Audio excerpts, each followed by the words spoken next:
有一个历史学家是讲，系讲我看中国5000年嘅历史，就听到去西安；系讲我看中国500年嘅历史，就听到了澳门。也在项目香港1/40大嘅所在，就系中国500年来千早开放嘅城市，也系中国老世界接触嘅第一线。无论系中国第一间嘅西式客宴，也系第一间西式大学，都对也未开始嘅。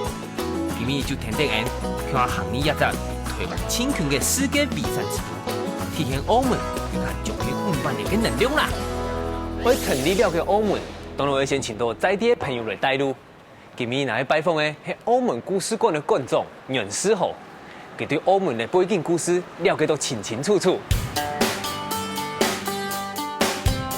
馆长你好，来总汉啊，你好，钟汉，你好。是，哎呦，你要骗我，那行业来觉得这边好像一个复合式艺文中心的感觉哦。是啊，这个是一个图书馆来的，这边的书都跟澳门有关系啊？对，全部都是跟澳门有关系，或者是澳门的文化、澳门的历史啊那方面的。你对澳门这么了解，可是我看你的年纪好像没有我们共懂，还没有说非常大。你今年大概几岁？我20多。你20多岁？对呀，20多岁就当馆长啊？不要这样说了，管理员呢？管理员，管理员，这里的管理员。其实说，你这么年轻，怎么会对澳门的历史这么的了解啊？其实就是兴趣了。其实澳门大概也有400多年的历史，然后到现在的话，那些其实澳门的老城区里面，它每一块石头，每一条街，也有它自己的小故事。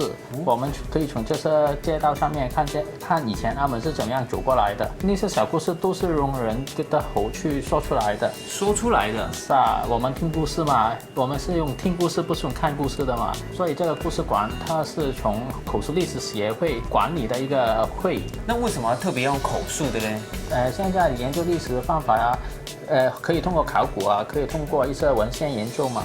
如果文献研究的资料还没能够支持近代的一些资料的话，我们可以通过口述历史，访问一些老人家，把他们的一些生活的记忆记录下来，从另外一个角度去看当地的一些历史。比较有趣的就是因为就是一些老街区了。因为现在澳门的发展比较快，它的街区很多时候样子已经不同了。然后我们可以从那些受访者的口中听到以前其实那个街区现在是一条马路，其实以前是一条河来的。是啊，可以从这里听到一些这里的资讯，其实也挺可爱的，觉得。史豪讲，因为澳门好教嘅教材，单单系对中国也系香港来嘅，故所大部分嘅澳门人đều都对自家嘅历史背景理解當然。史豪留一群教書，還有學生嘅一群班，意識到文化流失嘅危機。故所2008年共同創辦嘅澳門口述歷史協會，記錄60載後嘅老澳門時光，留當地嘅特產供養，希望為澳門留下珍貴神話嘅歷史軌跡。這個就是澳門的大三巴了，這個。對啊，平常都是在旅遊書上面看的。现在终于看到庐山真面目。对啊，先拍个照吧。不过很有趣，它为什么会叫大三巴？因为中文来讲，三八可能是有点开玩笑的话。它三八是什么意思啊？其实三八这个是葡文来的。哦，葡萄牙。是啊，葡萄牙文，因为在葡萄牙文之中，大三巴叫辛巴鲁。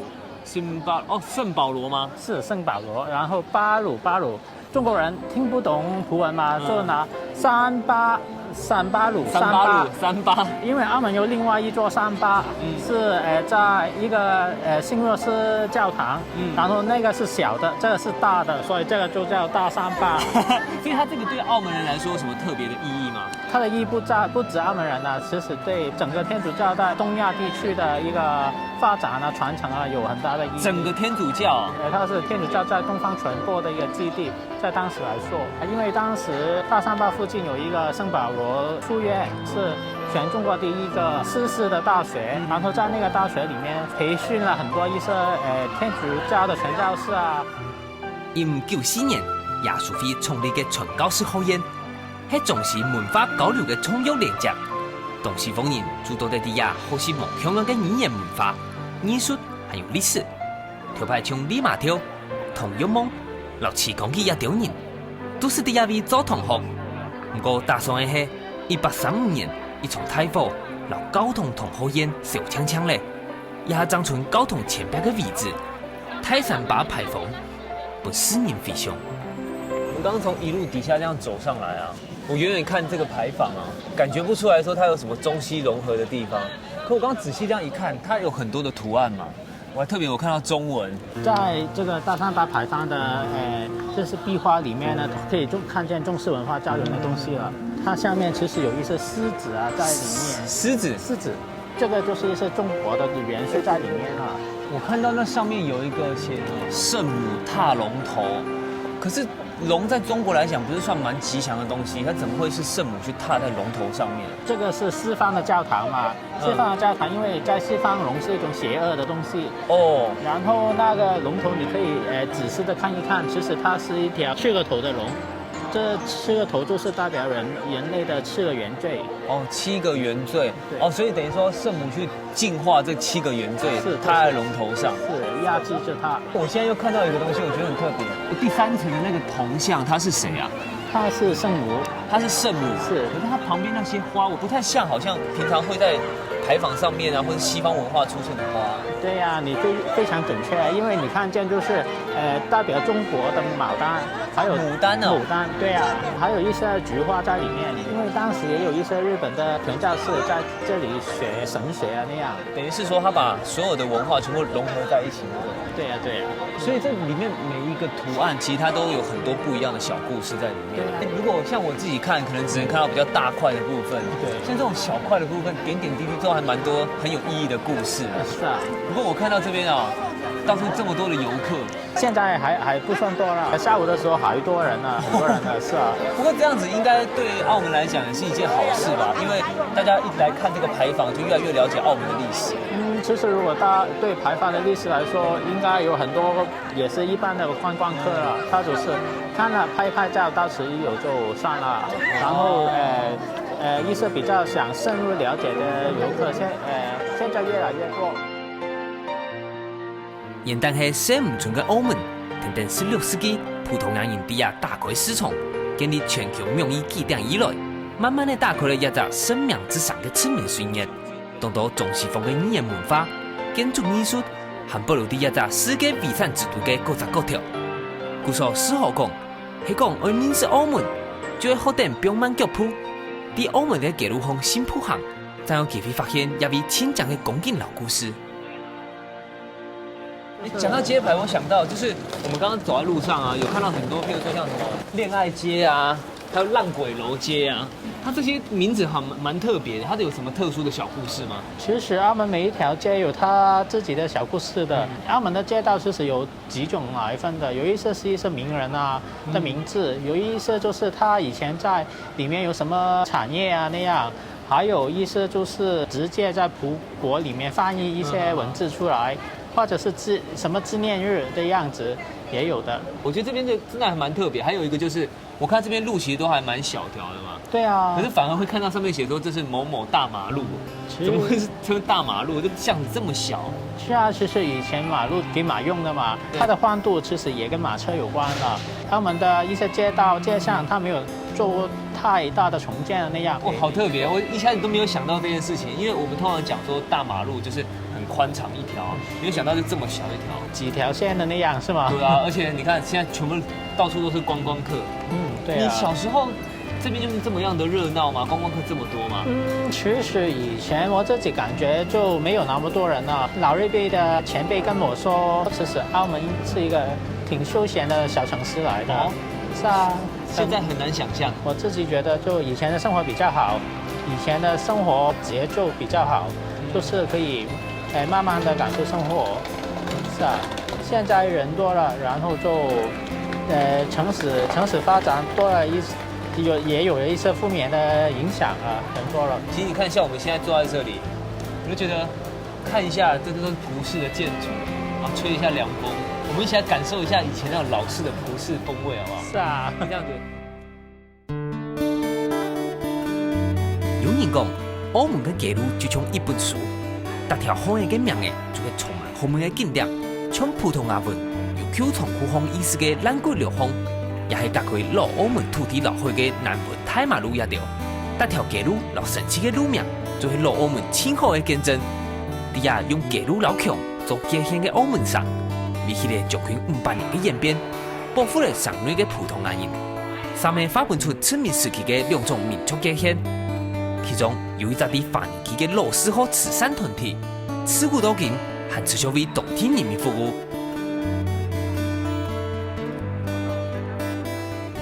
这个上面写的得城案之那个意思是什么意思啊？得城案其实就是一个当铺的意思。哦，当铺的意思啊。这个就是同善堂。是啊，同善堂。是啊，同善堂其实对澳门来说也是一个挺重要的地方来的，因为当时澳门大概在抗日战争时期的时候，因为香港跟中国的物资很短缺，然后澳门就没有太多的资源，然后同善堂它就正义是要做义诊啊，是算义诊啊？是啊是啊，然后还有派救啊那些。所以对他们来说，对澳门人来说，就是救了不少的澳门人。这个机构它大概有120多年历史了，120多年了。现在运作到现在，你说120几年，现在还是延续着以前的传统吗？是啊，现在还有那些遗产在这里。为了创有庙宇素材的澳门，是特别西方开发，咪是抢资源大家上涨的素材。不过伫泰式推开背景下，家家冒充是当地百姓艰苦的生活，因但黑地亚的华人从挑配人牺牲，故所在地的好人为了天数弱势同胞成立的慈善团体同善堂，每一位按年来嘅。一下先去拜访当地的老者，了解一下。我那个何贤先生不但支持同善堂，整个澳门哪里有困难都有他的挽手。给人印象最深刻的，就是抗日战争时期，那个时候内地的跟香港的很多难民啊，逃到澳门。当时澳门原本是4万人口，后来增加的接近10万了。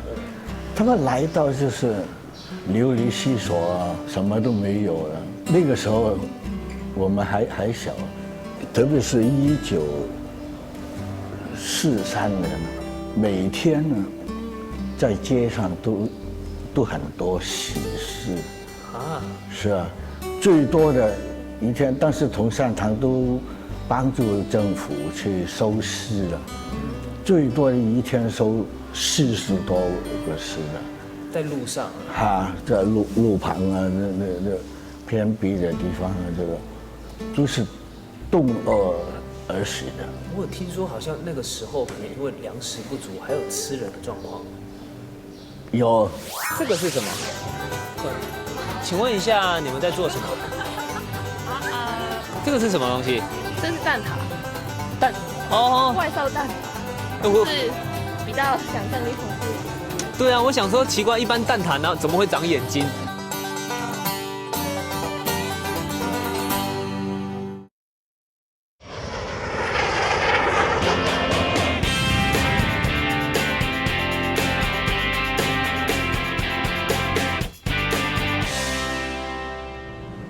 好像那个时候可能因为粮食不足，还有吃人的状况。有，在这个峨眉街，我们那个时候还是小童，这家长再三叮嘱的，不要四处晃啊，提防人宰了你啊。那时候环境有这么糟糕到好像要吃人才可以活下来。他日本禁运粮食嘛，他封锁这个还好。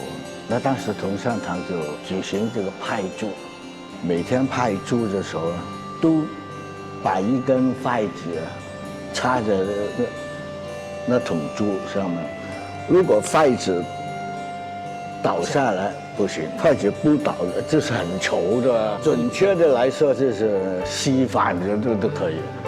成千上万的人来领粥的，最多的一天呢派8000多份。后来又在这个同善堂旁边的那个巷子派烂铜餐，就是那个儿童的。那烂铜餐又更稠了，都是比稀饭稠一点的那时候，所以后来呢，很多人逃过这个死亡的难关了。所以那个时候的中医呢，有2个扩展到4位，上午、下午都开诊，这双管齐下嘛，就救济那个平民。抗日战争期间，美丽中立国嘅澳门虽然散开了战火，不过上菜多来嘅难民，还有1941年香港沦陷，对外交通差唔多全部停停嘅，物资供应紧张，故所引起了大饥荒。规只澳门3年来像一只孤岛，因为青岛市有403人夭死脱，也条本人唔敢想嘅过去。沙本同体华人行卡团结，未行卡坚挺，同山同持续矛盾嘅三行。因为要变同山同，佢讲来看片一年就唔是钱咩？那到底来看片一年我有乜嘅資格哦？病人咧就冇限制嘅，個人都睇得嘅。哦，所以像我的年紀我也可以來，任何人都睇得嘅，就不分國籍、不分年齡、不分性別，包括啲越南人啊、菲律賓人啊、印尼人啊，佢哋都可以嚟睇嘅。任何人都係免費嘅，每日咧就一劑藥，唔限次數咁嚟嘅都可以嚟嘅，睇到好為止嘅。嘅老一下比起來，一下經濟較好嘅，因為可能有博弈業，可能有觀光業吧，經濟較好嘅，嘅看片嘅人數有差咁多嘛？60、70年代、70年代嘅時候咧，社會經濟困難，咁病人咧比較多。天未光啲人就嚟排隊㗎啦。但係呢幾年咧，澳門嘅經濟環境好啊，啲病人減少，睇病嘅人係少，比以前少。跟因為要同善堂哦，這邊同善堂就是它義診嘛，那對澳門人來說應該是幫助蠻大的。那就你個人而言，你覺得同善堂這個地方對澳門人來講，它有什麼樣的意義？個同善堂個慈善機構嚟嘅，佢除咗睇病，仲有學校啊、托兒所啊、長者中心啊，同埋啲特別嘅司祭咧，譬如派米啊、派棉衣嗰啲嘅。所以佢哋係多方面嘅，援助有需要嘅人咧。1892年創立嘅同善堂，3萬義診醫學，發米賑災，上山上藥也條三行。就算一下澳門嘅生活水準提升，唔過佢條三行嘅腳步行起冇停條，也從太愛不能感受到澳門嘅人情溫暖。同時祭祀散氣讓人嘅目的。行行本來層層嘅皮膚，佢條太棒嘅亮度來付出。接下來，聽聽適合來去看一下澳門講講嘅一隻高條點筒。這邊怎麼會是叫大風堂啊？大風堂，因為這裡其實就有一個麻風病院，大概在300-400年前，這裡有一個，因為麻風病院，別人經過就叫風堂那樣。我看到前面還蠻多類似像文創的商品，我知道你們好像把這邊當成是文創的發展基地嘛。是啊，是一個文創的孵化基地啦，給一個平台給一些澳門本地的一些藝術家，他們就聚集在這裡，然後就讓人觀賞他的作品啊。那怎麼會想要選風堂來當做你們文創的發展基地？其實因為這裡的話，它的氛圍啊，它的條件啊，也是舊的一些建築物在這裡，這個區域就沒有太多的人在這裡住。政府啊，跟一些民間機構想把它活化哦，然後就把它投入一些新的靈魂在裡面，這裡面，然後就把它投入了文創的發展的這個目的在這裡。那這樣的園區差不多發展有幾年的時間啊？這個算下來差不多也10年有多了。有10年了。因為剛開學的時候，這裡其實只有一家兩家的一個單位，在這裡默默的耕耘。然後現在的話，就是整個萬德堂區已經有10多個一些藝術團體啊，或者是關於藝術的一些商業機構啊，在這裡發展。所以我們也可以看見它也有一點點成有一點小成績。對內國平原都重演延期，啲文創人士打拼，然後公司政府嘅支持下，幾隻蒙德同體完全就冇響用咧，變做澳門文創產業嘅13體。新浦航体普通瓦斯的建筑之谜，吃菜甜精，然后泰山坝闹热又强，完全就冇共用。冇吵闹的电路灯，还有扛棒，伫下位电脑做得程度还较像人的高条。画素描啊，是啊，素描啊，一些油画。这个好像也是这个手工的那种盘子，自己做的也是。是手工的小东西。这个是什么？请问一下，你们在做什么？这个是什么东西？这是蛋挞，蛋哦，怪兽蛋挞，我是比较想象力丰富一点。对啊，我想说奇怪，一般蛋挞呢怎么会长眼睛？因为我比较喜欢鬼太郎那类的。鬼太郎就那个，就把头发遮起来的鬼太郎。对，在那怪兽类的，对，所以就是。你以前在念书的时候，就是在做是念设计美工的吗？对，就是设计，对，平面设计，对。那你在那边摆摊摆多久？我才刚刚摆几个月而已，因为我刚毕业没多久。那你得知有这个文创产业的时候，你是什么感觉？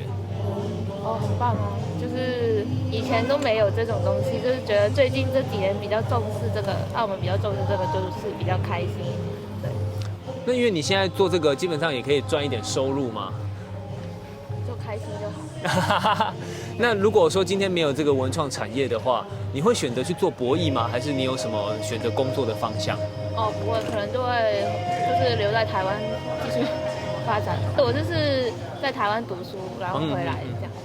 那你刚回来的时候，你那时候就知道有文创产业了？有，可是比较少。你觉得相较之下，你觉得台湾的文创产业跟澳门的文创产业有什么不一样？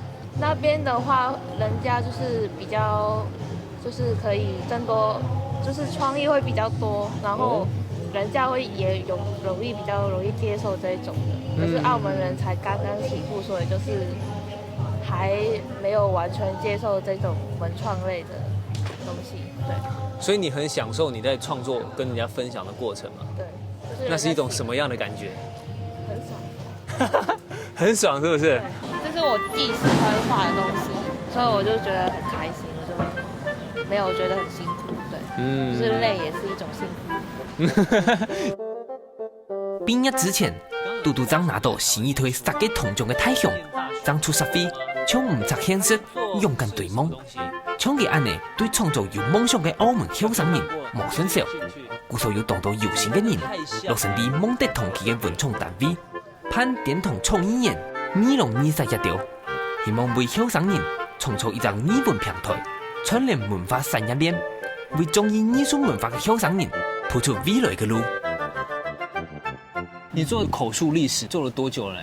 口述歷史的話，我大概4、5年了。我大學那個時候開始在投入這方面的推廣啊、傳承。是啊，是啊。那在4、5年之內，你覺得一般會有影響到澳門人對於澳門歷史的風氣嗎？就是說，他們會不會想要更了解澳門到底在做什麼？我覺得，因為可能是澳門的發展現在比較快，對。然後這10年來跟這10年的發展可以說是之前30年也沒有的。是啊，因為現在澳門填海啊，建一些娛樂場啊、酒店啊那樣，它變得很快。然後它很多東西也消失得很快。然後當一些人想回憶的時候，像回憶以前的時候已經沒有了。然後他們就覺得現在這個階段要記錄是比較重要的，所以他們就比較重視了口述歷史這部分。所以你在做這樣工作的時候，是什麼樣的動力讓你有這麼大的使命感，覺得要做這件事情？因為我是澳門人啊，還有這個我的興趣在這裡。將來來說，澳門其實在旅遊方面其實就是它的主要的經濟產業嘛。然後我希望就是澳門在發展它自己的產業的時候，除了往前看之外，還看往後看一點點，先豐富自己，然後就去推廣。就是澳門市民就知道自己一些歷史啊，一些自己是怎麼樣走過來的，然後再去向人家推廣，俾人知道最全面的澳門就不只是博弈業這樣。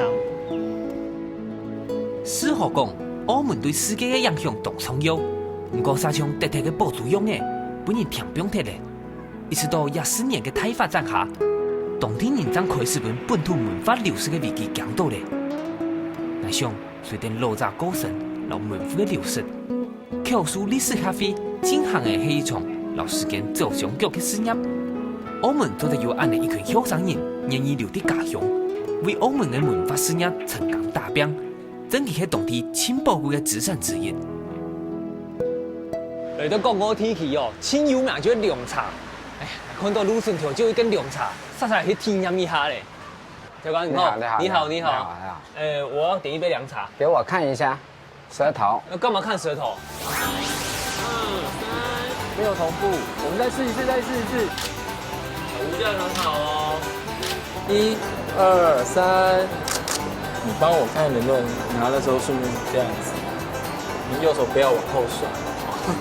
拍婚纱冇简单呢。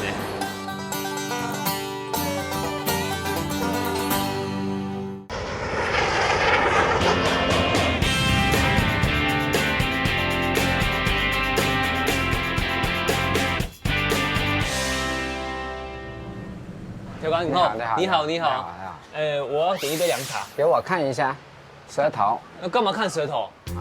我也想知道你的症状是什么样。哎，奇怪，你就是睡眠不是很好，睡眠脖子很紧。你这个症状来说，应该是有3年时间。啊？有3年的时间，因为你舌头中间已经裂开了。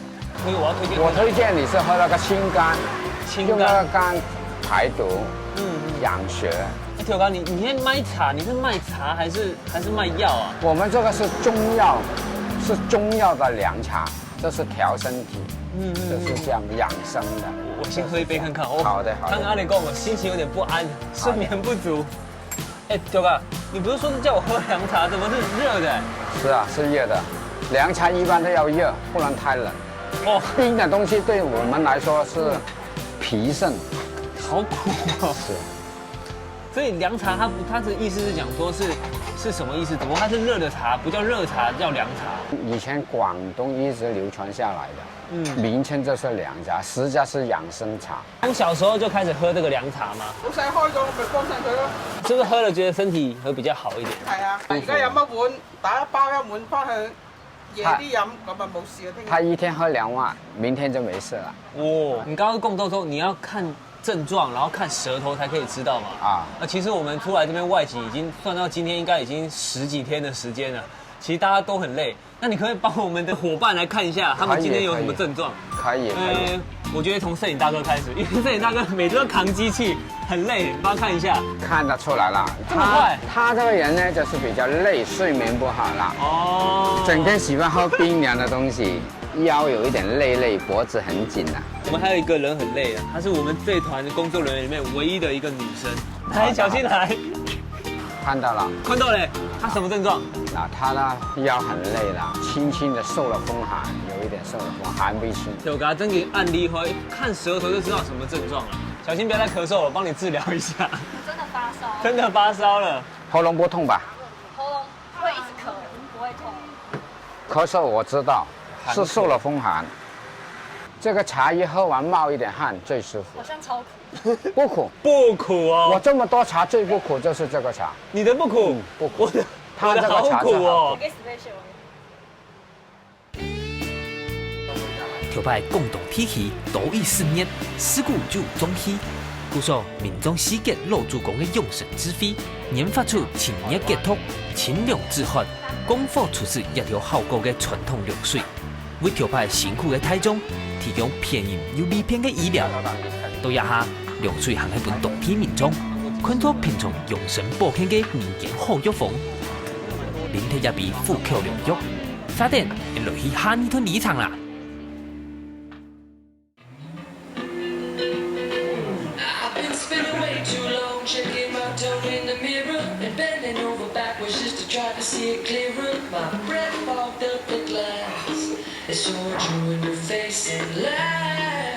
哎呦，钟汉，今天按酱哦，按人胚哦，还 OK 吗 ？OK， 非常 OK。肩膀，你今天怎么会想说帮我选一套这么复古的西装啊？这个目前是最流行的韩式的风格，那有一点复古、英伦的风格部分，刚好搭配我们今天要拍摄的场景，非常的吻合。那妆的部分呢？因为我这样看，我男生的妆可能比较没有差，对，他们女生的妆我看起来好像跟台湾有点不太一样。比如像台湾地区的新人，他会比较喜欢像日系、韩系比较清新一点的风格。那像香港地区的部分，那因为会之前受英国的影响，可能会走比较欧美风一点。那像中国大陆地区部分呢，可能也还是习惯比较浓一点的妆容，这样拍照起来比较有效果。澳门部分刚好在这个交接处的部分，可以融合各地的一个优势部分，那刚好搭配新人的造型，那这边刚好挑的部分也是比较清淡的妆容。你刚刚有共斗，就是鸦片风景来低啊，就是葡萄牙跟中国那种融合的风格，是可以懂讲。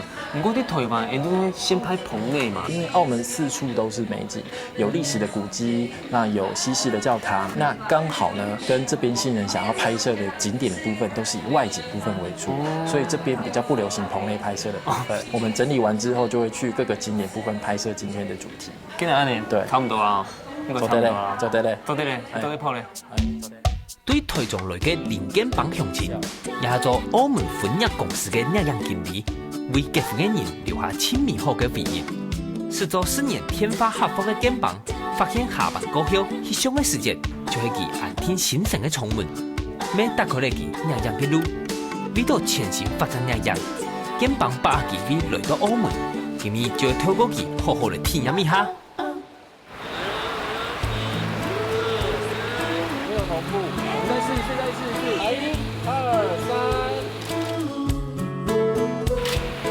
手这样很好哦。1、2、3。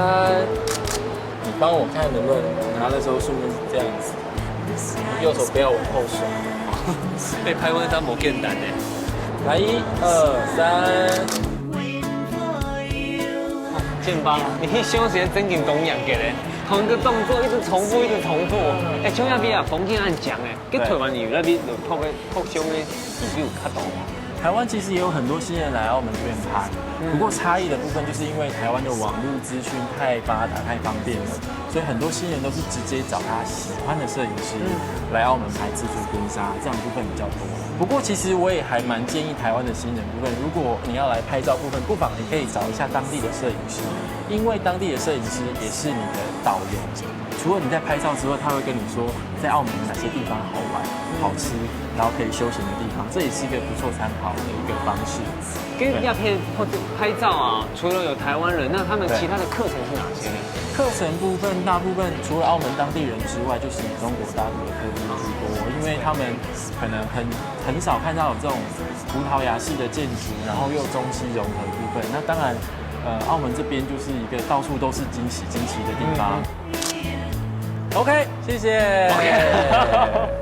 哦，真紧呢，拍照真的不容易耶。还可以。那你自己在台湾有拍照嘛？然后在这边也有拍照，你觉得台湾人在这边跟当地的摄影师有什么不一样的地方？像比如说香港地区的摄影师，他可能就比较艺术家的性格，也可以说他要求的很完美部分，他可能会一直让被拍摄，不管是 model 或新人，会一直 try， 拍到他想要的画面为止。那像台湾的摄影师，我觉得比较不一样的地方是，我们会比较容易照顾到新人这个部分。这可能跟我之前的工作部分有关，因为我之前是客服业，所以每天就在解决客户的问题。那虽然说有些客户部分的话，他的问题没有办法解决，但是你至少要解决他的情绪。所以在沟通上的部分，我觉得这也是我跟当地摄影师比较起来有优势的地方。本人现做西澳住嘅澳门，动用外国嘅情调，系总台港澳去结婚嘅人，伫海外翕婚纱嘅体现出，也做人顺势地走下他乡，完成人生终身大事股票。简邦讲，接下来一单人去看一下，来澳门听错都唔对边个嘅路点，感受澳门青菜地嘅风情。哇，鸦片很老。你看茶楼，那看起来有点像历史博物馆的感觉。因为我以为上来的时候，我以为是像我在香港吃的时候有那种好像比较现代化的装潢那一种。它这个茶楼是年代很久远，52年前。其实这边有点像我以前看电影那个什么像《春光乍泄》那种电影那种场景的感觉。确实也很多电影在这边拍过。那看到片风景不会查到吗？哦。哎，真没有感觉自己好像在茶楼底过时光倒流的感觉，对不对？真紧哎，因奇怪，因为按旧就某年的短茶锅了哟。因为呢，现在呢，那边呢是6个服务员而已。6沙厅哦。对，所以现在大部分都是自助式的。啊？对。没有按弄一张英国的够生意东后啊，然后店员很多呢。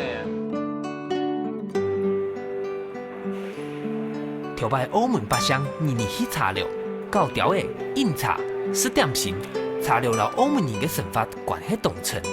啲茶楼清流行嘅60年代，可能还看得到70人嘅店员来来去去动脑呢嘅用嘅。不过一下传统种类变多咧，茶楼大部分本时代淘汰咧，也为系澳门长存嘅几间老茶楼。哇，这个其实我在台湾很爱吃这个，要不要看米懂通比台湾较甜一些些的，好像甜了一点点。他们广东那边口味是跟台湾有什么不一样的地方？可能是我已经习惯，所以我没有这个感觉。不过你在张楼1年听，那应该会在语言上啊、文化上会有一点差异吧？你自己都很适应吗？因为说实在，我很喜欢看港剧，然后港剧里面就会有很多粤语，然后他们讲什么呢，我就开始学什么，然后加上有很多的朋友会纠正我的发音啊什么的，所以慢慢的，我的粤语也从完全听不懂，现在会听，然后从会听的部分看会讲一点点的广东话。刚回师的时间怎么会接触到就是来澳门这边做那个摄影的工作？那以前是拍一些比如说创作的影像啊，然后跟一些摄影老师来这边取景，然后去拍一些比如说像是创作类的东西，或者是跟杂志社部分来拍摄就是他们的封面，对，所以来这边的机会蛮长的。那加上这边认识一些朋友之后，然后我就觉得这边真的是一个很有趣的地方，所以就常常来。我觉得摄影是我还蛮喜欢的一个兴趣部分，如果能够成为工作的话，那是一件很棒的事情，所以刚好有机会我就过来。翕相为肩膀开展的人生任何一则事业，并可以欣赏主动学习。用设计的方式行去港澳，行去澳门发展的设计事业。简单讲，也为模像香港案件中，澳门的古朴调性，采有丰富的文化建筑之美。本期的创作风还是充满触动老能量，其中路范就去青中英的时规景点。你看我们路环这边啊，其实我觉得辅食集市都是很特别的景色。像刚刚我们经过了一个小的市集市场，对不对？进来巷弄之后，味道感觉又都不一样。特别是说我很喜欢的部分是像在巷子头这边可以看到一些这样民间的部分的一个铁门。它这个手打咖啡特别的地方就是全部都是老板自己手工打的，每分钟打400转速度啊，然后打出这个味道特别浓的手打咖啡，上面还有一层厚厚的奶泡。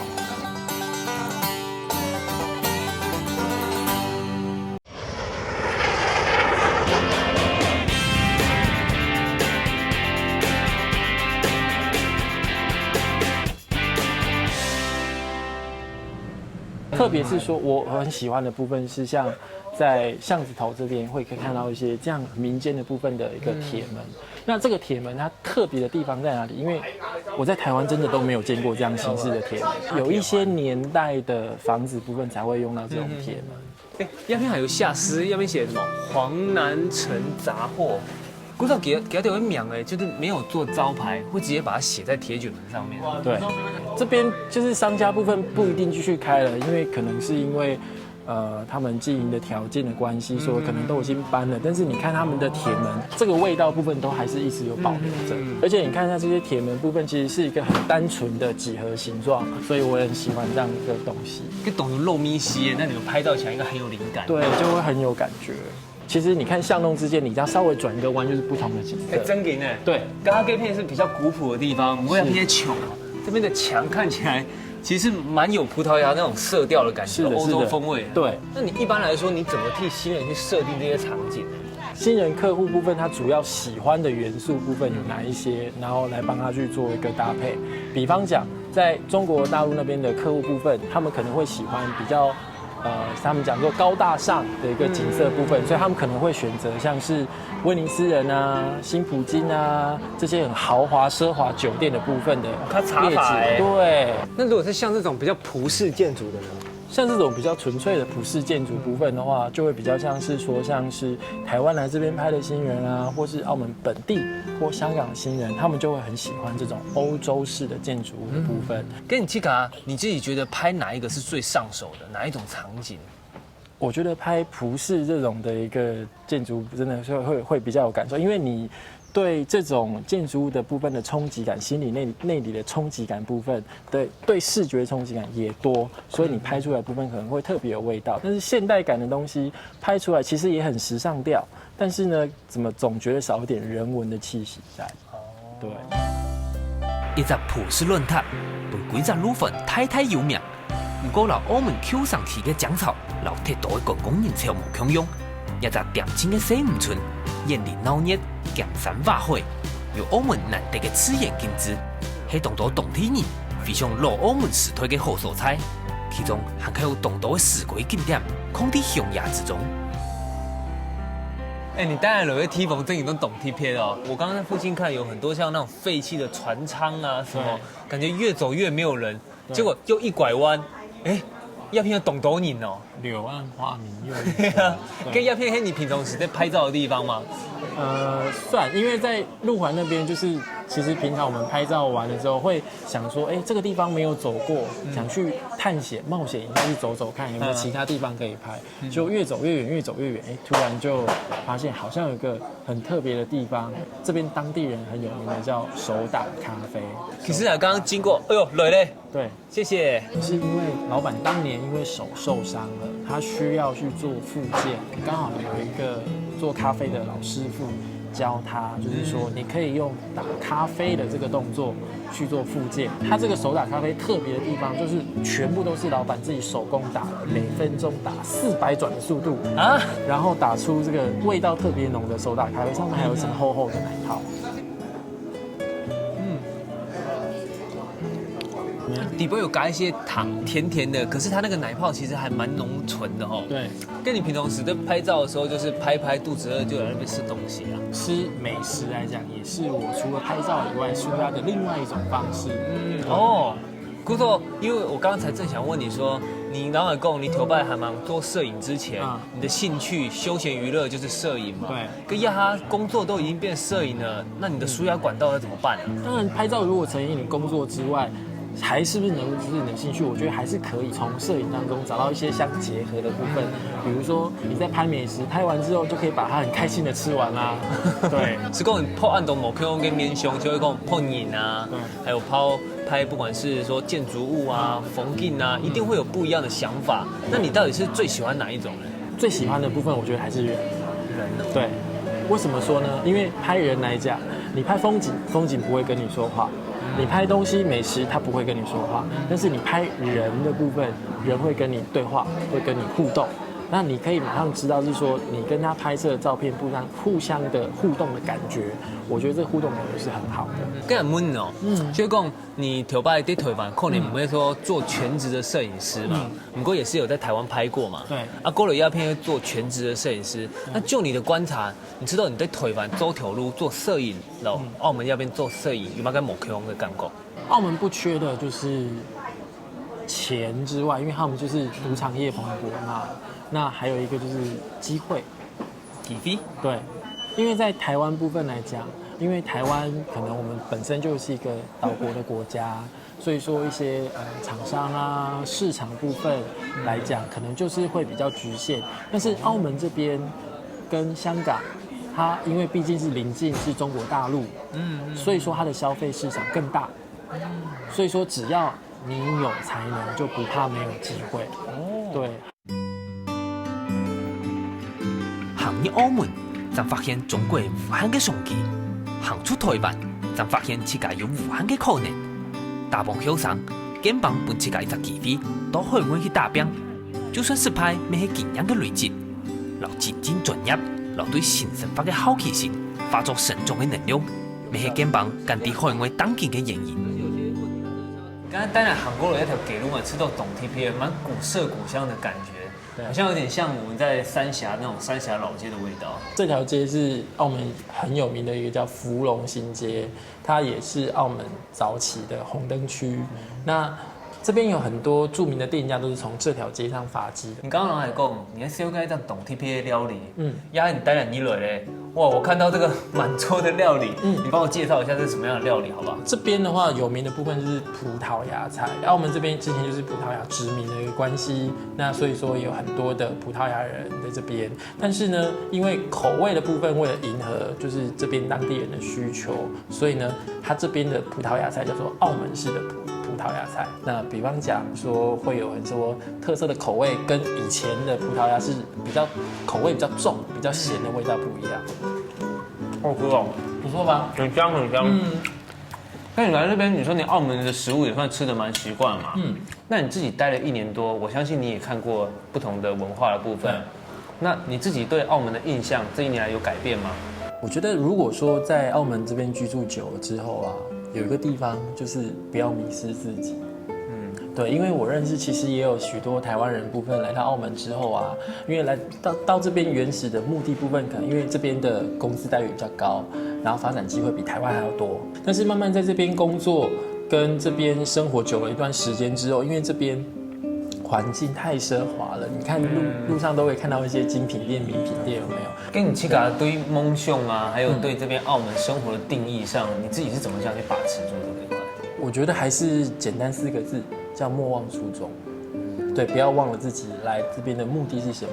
虽然我可能比其他人幸运一些，有些人是来这边存了第1桶金之后去完成自己的梦想。那我来这边其实就是完成自己的梦想，但是如何把摄影当作工作，甚至当作事业的这个梦想，能够再做得更大、更久、更远，就是维持是一个很不容易的事情。那有时候就是在工作上，如果累了或遇到什么困难的时候，就会想当初为什么要来这边，其实也就好像不是那么难了。老兴趣化做事业是达成人的愿望，不过真正做得顺利做到的人又有几多呢？韩国稳头路的不安，面对新条路的困难和压力，肩膀出到自家当好菜，总是做得伫关紧张的世界度，鼓励自家勇敢出发。除了自家的健品，其中最关键的就是有家人的支持和鼓励。那在家里面最支持我的作品、最欣赏我作品的话，其实是我的爸爸。对。那当时候我想要跨入这个行业的时候呢，其实也想问一下他的意见。那原本以为他会反对我的，因为毕竟之前的工作已经做了10年的部分，那转换完全不一样的跑道，会不会有不适应的问题？可是没想到他非常的支持我，就说你喜欢那就去做啊。因为我爸爸也是一个虽然说年纪不小，但是他的心情也很像一个有艺术细胞的老顽童，他自己也喜欢拿着相机乱拍。虽然说他不懂，但是他如果看着我拍的照片部分，他也会很好奇问我说：“这个要怎么拍得出来？是不是跟你买一样的相机就可以拍出这样的东西？”那我们就会有一些话题。那虽然说我现在爸爸不在，但可以透过摄影的部分，一方面完成他的心愿之外，一方面也是可以回想一下我们之前相处的那种感觉。那你刚刚没有共斗，就跟你的爸爸好像是奠定你很决心的要去做摄影这一条路。那周亚他们也是算小有成绩啊。那你们该发现老爸爸讲的吗？因为我从小跟爸爸就不是很多话的父子，其实我很羡慕，就是很多人的父子关系是跟朋友一样。对，那其实我是比较就是怕跟爸爸妈妈说内心话的一个小朋友，但是没想到他会这么支持我，然后而且去欣赏我去做这一份工作，其实我真的很开心。然后也希望是说，无论他现在能听得到或听不到，但是我希望我永远都会是他的骄傲。